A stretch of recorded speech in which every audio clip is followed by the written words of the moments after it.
மின்னணு வாக்குப்பதிவு இயந்திரத்தில் வேட்பாளரின் பெயர் சின்னம் பொருத்தும் பணி நாளை மறுநாள் முதல் நடைபெறுகிறது. தமிழக தலைமை தேர்தல் அதிகாரி அர்ச்சனா பட்நாயக் அறிவித்துள்ளார். நாடாளுமன்ற மக்களவை தொகுதிகளின் எண்ணிக்கை 850 உயர உள்ளதாக தகவல் வெளியாகியுள்ளது. பெண்களுக்கு 33% இடஒதுக்கீட்டை வழங்க ஏதுவாக நாட்டில் உள்ள நாடாளுமன்ற தொகுதிகளின் எண்ணிக்கையை மத்திய அரசு மறுவரையறை செய்கிறது. அரசு சொன்னபடி தென் மாநிலங்கள் குடும்ப கட்டுப்பாட்டை பின்பற்றின. ஆனால் அதுவே ஆபத்தாக மாறும் வகையில் தொகுதி மறுசீரமைப்பை மத்திய அரசு கொண்டு வருகிறது. மக்கள் தொகையை கட்டுப்படுத்தியதற்காக மத்திய அரசு தண்டிக்க பார்ப்பதாக வேலூர் பிரச்சாரத்தில் முதலமைச்சர் ஸ்டாலின் விமர்சித்தார். இப்போ ஒன்றிய அரசு என்ன பண்ண போகுதுன்னா, மக்கள் தொகையை கட்டுப்படுத்தி வளர்ச்சியை நோக்கி நடைபோட்டதுக்காகவே நம்மை தண்டிக்க பார்க்குறாங்க. நடக்க போற நாடாளுமன்ற கூட்டத்தொடரில் இதுக்கான சதி திட்டத்தை சட்டமா நிறைவேற்றலாம்னு திட்டமிட்டு இருக்கிறாங்க. தமிழர்களின் தன்மானத்தின் மீது கை வைத்தால் டெல்லியின் ஆணவத்திற்கு தரும் பதிலடி கடுமையாக இருக்கும். தமிழகத்தின் உரிமைக்காக கடைசி மூச்சு வரை போராடுவேன் என்றும் வேலூர் பிரச்சாரத்தில் தெரிவித்தார். எங்க தன்மானத்து மேல கையை வச்சா டெல்லியில் இருக்கக்கூடிய ஆணவத்துக்கு நாங்கள் கொடுக்கிற பதிலடி கடுமையானதாக இருக்கும். தமிழ்நாட்டு மக்கள் ரூபத்தில் என் கூட கடைசி மூச்சு இருக்கிற வரைக்கும் தமிழ்நாட்டுடைய தன்மானத்தை உரிமைகளுக்காக இந்த ஸ்டாலின் களத்தில் நிற்பான், சண்டை செஞ்சுக்கிட்டே இருப்பான்.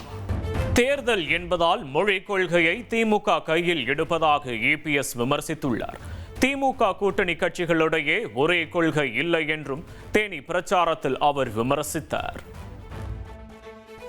இந்திய எதிர்ப்பு, மொழி கொள்கை, மாநில உரிமை எதையாவது ஸ்டாலின் செஞ்சிருக்காரா? எப்ப இந்திய எதிர்ப்பு வந்தது? மத்தியிலே காங்கிரஸ் ஆட்சி, மாநிலத்திலே காங்கிரஸ் ஆட்சி. அந்த காலகட்டத்தில் தான் இந்திய எதிர்ப்பு போராட்டம் வந்தது. அப்படிதான் அப்பதான வந்தது. யாரால வந்தது? காங்கிரஸால் வந்தது. இப்ப யாரோட கூட்டணி? காங்கிரஸோட கூட்டணி. சந்தர்ப்பவாத கட்சி திமுக கட்சி. இந்த கட்சி மீண்டும் நாட்டை ஆள வேண்டுமா? ஆக காலத்துக்கு ஏற்றவாறு தன்னுடைய நிலைப்பாட்டை மாற்றிக்கொள்வார். கிராமத்தில் எல்லாத்துக்கும் தெரியும், இந்த பச்சோந்தி இருக்கு தெரியுங்களா, அடிக்கடி நிறமாறும். அது கூட கொஞ்ச நேரம் கழிச்சு தான் நிறமாறும். ஆனா இன்றைய முதலமைச்சர் ஸ்டாலின் அவ்வப்போது உடனுக்குடன் நிறமாறுகின்ற முதலமைச்சர் இன்றைய முதலமைச்சர் ஸ்டாலின் அவர்கள்.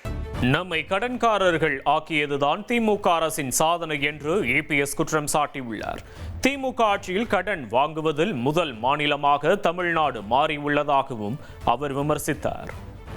தமிழ்நாட்டுடைய கடன் அளவு 4,85,000 கோடி.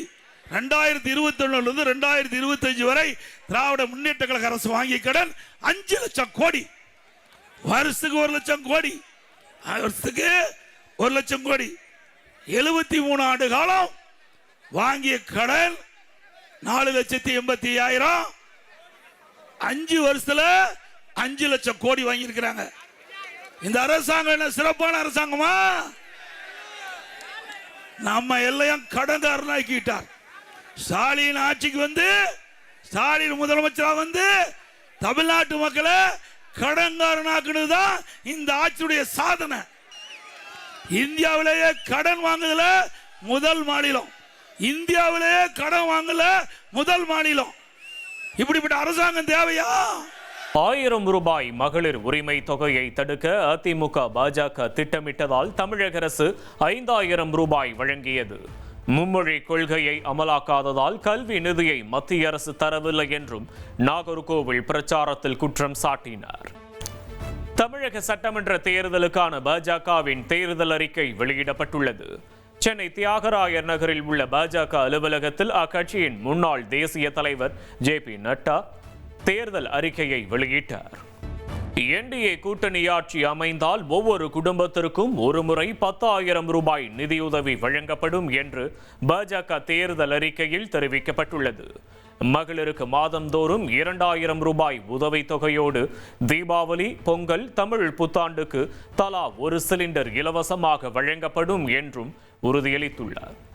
திருப்பரங்குன்றம் மலை மீது உள்ள தீபத்தூணில் கார்த்திகை தீபம் ஏற்றப்படும் என்று பாஜக தேர்தல் வாக்குறுதி அளித்துள்ளது. தைப்பூச திருநாள் மாநில அரசு விழாவாக கொண்டாடப்படும் என்றும் பாஜக தேர்தல் அறிக்கையில் தெரிவிக்கப்பட்டுள்ளது. திருப்பூரில் தவேக தலைவர் விஜய் ரோட் ஷோ. வழி நெடுகிலும் பல்லாயிரக்கணக்கான தொண்டர்கள் திரண்டு உற்சாக வரவேற்பு.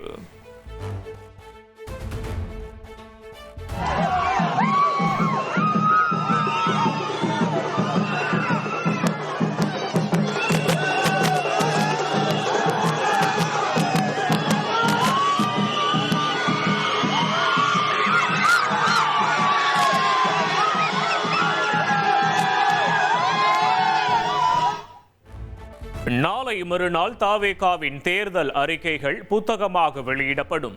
திருப்பூர் பிரச்சாரத்தில் தவேக தலைவர் விஜய் தெரிவித்துள்ளார். கைத்தறிகளுக்கான இலவச மின்சாரம் 500 யூனிட்டாகவும் விசைத்தறிகளுக்கான இலவச மின்சாரம் 1500 யூனிட்டாகவும் உயர்த்தப்படும். நெசவாளர்களின் முதியோர் ஓய்வூதிய தொகை மாதம் 3000 ரூபாயாக உயர்த்தப்படும் என விஜய் வாக்குறுதி.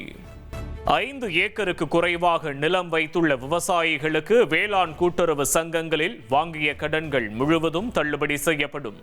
5 ஏக்கர் மேல் வைத்துள்ள விவசாயிகளுக்கு 50% கடன் தள்ளுபடி செய்யப்படும் என விஜய் உறுதி. அடுத்த மாதம் இபிஎஸ் முதலமைச்சராக பதவியேற்பார். கும்பகோணம் பிரச்சாரத்தில் பாமக தலைவர் அன்புமணி ராமதாஸ் பேச்சு.